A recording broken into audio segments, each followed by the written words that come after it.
আমরা তো কেউ মনে করো দাঁড়াই ঘুমিয়ে আছে। আল্লাহ মানুষকে এই পৃথিবীতে দিয়েছেন, আশরাফুল মাখলুকাত সেটা ভোগ করবে এবং জিন এটা ভোগ করবে। তাতে আমরা পেয়ে গেছি সমাজের বিবেক।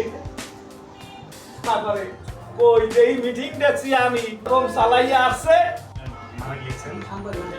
আমি একজন সাংবাদিক আহত হয়েছে এবং পরবর্তী হচ্ছে নির্বাচন, ঢাকা ডিভিশনাল প্রেস ক্লাবে নির্বাচন এই বিষয়গুলো নিয়ে আলোচনা। তো আমি শুরুতেই বলবো যিনি মারা গিয়েছেন তার রুহের মাগফিরাত কামনা করছি।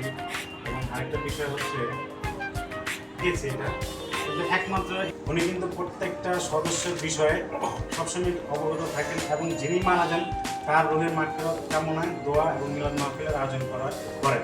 এই জন্য আমাদের মধ্যে থেকে সভাপতি সাহেবকে অনেক অনেক ধন্যবাদ জানাই। আর আরেকটা বিষয় হচ্ছে এখন দেশের যে সার্বিক পরিস্থিতি, এই পরিস্থিতিতে আমার মনে হয় নির্বাচন দেওয়াটা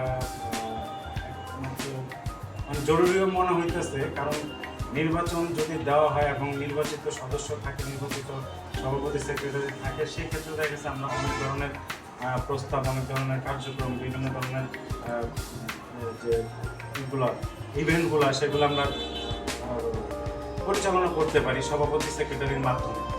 যদি এখানে নির্বাচিত সদস্য, নির্বাচিত সভাপতি সেক্রেটারি না থাকে, সেক্ষেত্রে কিন্তু সংগঠন আগায় নেওয়া যায় না, আগায় নেওয়া সম্ভব হয় না। কারণ হচ্ছে একটা রাষ্ট্রীয় একটা প্রোগ্রাম আছে, সেই প্রোগ্রামে আমরা কিভাবে সেই প্রোগ্রামটাকে আমরা কী করবো, কার্যক্রম পরিচালনা করবো এবং প্রোগ্রামটাকে আমরা সফল করবো, সভাপতি সেক্রেটারি না থাকলে কিন্তু সেভাবে হয় না।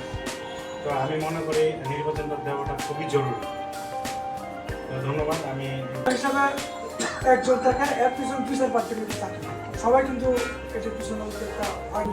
আর আমাকে আকবর ভাই যে কথাটা বলছে আমি তার সাথে একমত।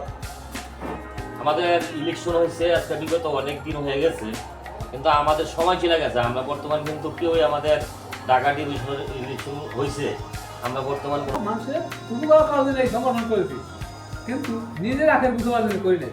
যার কারণে আমাদের সংগঠনের কোনো ফান্ড নাই। সংগঠন গতি চলতে আছে, ভবিষ্যতে চলবে। আমি যদি মারা যাওয়ার পর সংগঠন গতি চলে। এই আপনারা আছেন যে আপনার হাল যাবেন, কারণ আমিও শারীরিকভাবে অসুস্থ, যে কোনো মতো এখন আমিও নাই। হয়তো একদিন আপনার হয়তো মিলে পড়াইতে পারেন আর নাও পড়াইতে পারেন। যদি নসিবে থাকে তাহলে পড়াবেন, নসিবে না থাকলে পড়ানো যাবে না। অনেক কথা বললাম। আপনাদের জন্য চাবারকে ব্যবস্থা আছে, ভবিষ্যতে চাবার নিয়ে যাবে। আর আমার কথা আমাদের কোনো ভুল ত্রুটি হয়ে থাকে তাহলে আল্লাহ ক্ষমা করে দেবে, কারণ মানুষের আজকে আছে তাই সাথে আমাদের দেখা না হতে পারে। এই বলে আমি আমার সম্পর্কে আপন যতই বলো কেউ তো তোমার আপন নয়।